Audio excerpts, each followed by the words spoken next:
नमस्कार मंडळी, सर्वप्रथम सर्वांना मकर संक्रांतीच्या खूप साऱ्या शुभेच्छा।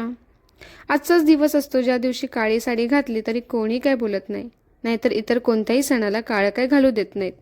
त्यात ब्लॅक कलर म्हणजे माझ्या आवडीचा, त्यामुळे आज गेट रेडी विथ मी। आणि ही साडी ना माझ्या पहिल्या संक्रांतीची आहे आणि हा माझ्या पहिल्या संक्रांतीचा फोटो। आणि हो, हे सर्व जे दागिने दिसत हलव्याचे हे मी स्वतः बनवले होते यूट्यूबला बघून। असो, ही साडी, त्यावर माझ्याकडे सिल्वर ऑक्सिडाइज्ड ज्वेलरी आहे, त्यातला हा इयरिंग आणि नेकलेस। माझ्याकडे ना ऑक्सिडाइज मंगळसूत्र नव्हतं, त्यामुळे माझ्याकडे हे वालं मंगळसूत्र होतं, ते मी घातलं आणि काहीशी मी अशी तयार झाली। कशी दिसतेय मी? आणि अजून खूप सारे वेगवेगळ्या टाईपमध्ये साडी घालून फोटो काढलेत, ते करतेच अपलोड। त्याआधी आजचा ब्लॉग।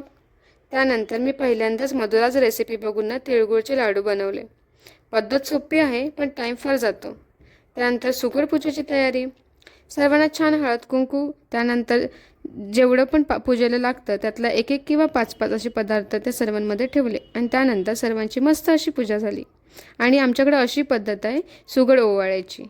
त्यानंतर स्वप्नीलची आरती करून त्याला तिळगुळ देऊन भांडू नकोस असं सांगितलं। तर अशी झाली माझी आजची पूजा आणि असा होता माझा आजचा दिवस। तर भेटू नेक्स्ट व्लॉगमध्ये, तोपर्यंत बाय।